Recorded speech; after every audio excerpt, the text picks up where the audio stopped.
You can always judge the quality of a game's world building by how much you care for the NPCs. Though some NPCs exist as nothing more than furniture, window dressing, or exposition dumps, the really good NPCs make you care about their existence, their preservation, their happiness, and that's normally because of solid writing, design, art, and animation. Whether that's a charismatic superstar like Mass Effect's Garrus, or the determined and powerful Tess from The Last of Us, a great NPC, if they're interesting enough, can sometimes eclipse the main character in terms of charm. I mean, how many times have we said, can we just get a game about this person instead? We spend tens of hours with these people, rank them, talk about our favorites, so it stands to reason that there's way more to the world of NPCs than you first thought. I'm Scott from WhatCulture.com, and these are 10 video game NPCs with awesome details you totally missed. Number 10, the second Pyramid Head is Eddie's, Silent Hill 2. This one might still be open to interpretation, but such is the way all the best Silent Hills are written anyway. So, protagonist James Sunderland meets Eddie, a heavily bullied and mentally disturbed individual near the start of Silent Hill 2. Vomiting in a room next door to a mutilated corpse, James remarks that these people died unlike all of the other creatures he's encountered, and it's implied that Eddie actually murdered them. Pyramid Head then is a creature which feeds on personal guilt. James has it in spades, and so does Eddie. His thinly veiled apathy cracks several times during the game as he lashes out violently, not unlike James as well, before returning to eating some pizza. During a puzzle in the prison section, James notices that there are actually 2 Pyramid Heads on the plaque, despite only one pursuing him, and Eddie being the only other person who has seen one. Part of the puzzle includes plates depicting the oppressor, which is James, while the other is the glutton and the seductress. Given that the only other people we meet are Eddie, clearly a glutton for pizza, and Angela, a victim of sexual violence, someone who's already being punished, the second Pyramid Head is clearly Eddie's. Number 9, the salaryman with no job, Shenmue. When Shenmue arrived in 1999, it shook the foundations of gaming as a medium, and proved that a cinematic, believable, realistic human story could be told with, well, a ton of melodrama, but plausible melodrama.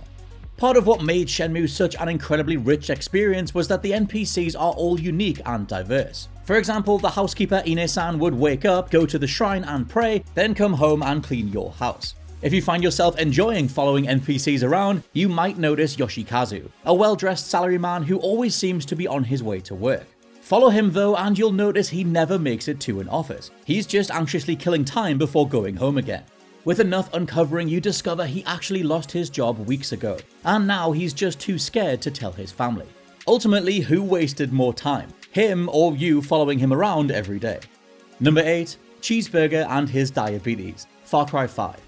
Far Cry 5 not being held up alongside 3 and 4 is a real shame, because it has some of the sharpest writing and expectation-subverting story design in the whole series. Also, it has Cheeseburger. Cheeseburger is an optional companion who also happens to be a big daft grizzly bear and a local attraction. Raised as a show animal and given that name for having been found behind a local burger joint as a cub when his mum was killed by poachers. If you go to the venue that hosts Cheeseburger, you'll find out why he's on a diet. The patrons visiting his show would eagerly buy and throw double cheeseburgers to him, and now he has some pretty serious diabetes from all the gorging. To top that off, hidden audio logs reveal that he totally trashed his enclosure when being force-fed low-fat food instead. Number 7, Thirsty Squirtle Trainers, Pokemon Fire Red and Leaf Green. The Pokemon games are no stranger to a pun, joke, or poor mistranslation, and their NPCs often ooze a quirky, barely understandable charisma fueled by all context going out the window. However, whilst most are innocent and borderline asinine, like the youngster who famously reminded you of how comfy and easy to wear his shorts were, Fire Red and Leaf Green are notable for having some truly odd examples of dialogue that just shouldn't be in a children's video game. Several female NPCs will insist that you go rest in their bed, please don't be shy, and another will challenge you to a fight for eyeing up his girlfriend. Though if you beat him, the girlfriend notes that they wish their boyfriend was as good as you. Whether tenuous, genuinely randy, or just a hilarious translation oversight, Pokemon's NPCs have only gone on to be more beloved for this stuff since. Number 6, Wheatley's plan was terrible by design, Portal 2. It's common for gamers to sing the praises of Portal and its sequel, but usually that's for a fantastic concept with spectacular execution and a cracking sense of humour. Though GLaDOS' voice actor Ellen McLean gave a superb and rightly respected performance, Stephen Merchant's Wheatley deserves to be up there alongside. I say this because though Wheatley's constant prattling in Portal 2 makes you laugh and gurn with frustration in equal measure, it plays perfectly into his designated purpose. He is the intelligence dampening sphere. In a few easily missable mentions, we discover that Wheatley's entire purpose was to quote-unquote generate a constant stream of terrible ideas to inhibit GLaDOS's intelligence, to stupefy and neuter her ever-growing cleverness before he was replaced by a morality core. Assumedly, the latter is a slightly less torturous option. So, though protagonist Chell is eager to escape and has no real option but to work alongside this babbling little orb, you kinda can't be too hard on him over time because he's actually trying to annoy you by design. Number 5. Andrew got his job through nepotism, the Star Fox series. In the Star Fox games, you'd be forgiven for thinking the connections between the characters would be threadbare at best. But no. Star Wolf, the bane of our heroes and the right-hand men of Andros, the game's antagonist, is a team made up of Wolf, Leon, Pigma, and Andrew. What you might know is that Andrew is Andros' young nephew, but what you might not is that he's actually a bit of a sycophant and a really terrible pilot. Andros appoints him to this crack team of evildoers just to get him out of his sight. After Star Fox though, you might notice Andrew isn't part of the Star Wolf squad anymore. Though you have to dive into comics and even a Smash Bros. Trophy description for the reason why, it appears Andrew was booted out for a terrible arrogant attitude and for trying to disobey orders. Without his enormous floating space ape uncle to cover for him, Andrew was out the door. Number 4. Mayor Lewis's secret affair, Stardew Valley. Most of the charm in the fantastic farming sim Stardew Valley comes from taking a busted up old farm and turning it into an agricultural Eden. Once you get past all the chopping, watering, and heavy-handed hoeing, there's actually a deceptively deep game of budding relationships to be had, as you try to endear yourself to a varied cast of characters. Some grow to like you with little to no big effort on your part, lapping up your presence like an excitable golden retriever. Others, however, will shrug off even the most elaborate gifts. You might give them a Lamborghini, but they just want some potatoes. Mayor Lewis then can be tricky to win over, but will be extremely grateful if you manage to find his lost purple boxer shorts, because he's somehow managed to lose them outside the town. You eventually find them in an eyebrow-raising kind of way in Marnie's bedroom, which if I was Jules Gill, I would say that someone got Stardew valeted.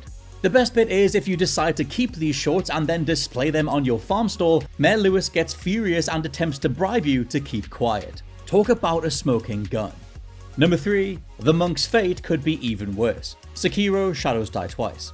Sekiro is a game which is truly masterful at making you respect the presence of its characters. Death comes quickly, and as such, life is precious and fleeting. It's unwise to run headlong into a new character unless you want to end up as a blurry bloodstain on the floor. One such imposing presence is that of Kotaro, a huge burly-looking monk weeping under a tree.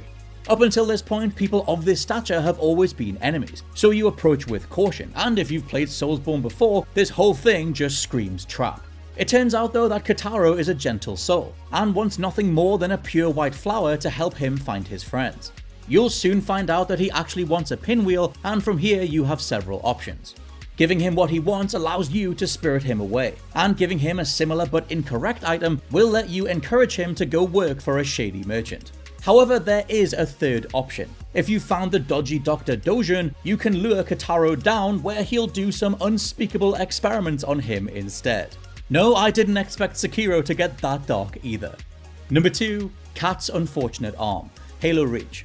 The poignant and powerful swan song of Bungie's Halo games, Halo Reach is so drenched in bravado and high-stakes adventure, you'd think this prequel was nothing more than an excuse to have more Spartans energy sword some Covenant. Instead, that was all a subversion, as Reach is easily the most emotive and detail-rich entry in the series.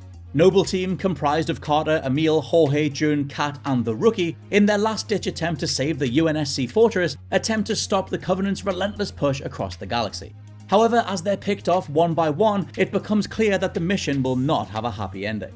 When it comes to NPC details, I could talk about a bunch of different things, like how Jorge is the only big lumbering old-school tank-type person amongst them, but that his actual nature is way more like a gentle giant. One key detail so many people miss though is Kat's missing arm, and how it came to be lost. Though the official statement is that she lost it protecting Carter in the live-action advert Deliver Hope, we clearly see her, arms intact, delivering a bomb to a Covenant ship, right after she's hit by a Banshee aircraft's bombs exploding against her forearm. It's a great overlooked bit of character detail and shows just how much she's been through to finish the mission at hand. Number 1. Fans hate Ashley, but can't be without her. the Mass Effect series. Those of us who have played Mass Effect, which is to say the best of humanity, will have thought about all the various game and story-changing decisions that come your way in each installment. Did I do the right thing? Did I honestly do all I could to save my friends? Was it really worth dooming my player character to death just for a bit of sexy time with that particular blue alien? Arguably the biggest decision to make in the first installment is which of your friends, Ashley or Kaidan, you intend to sacrifice on the planet Virmire. One has to die, it's a real 50-50, so it makes sense to choose the one you like.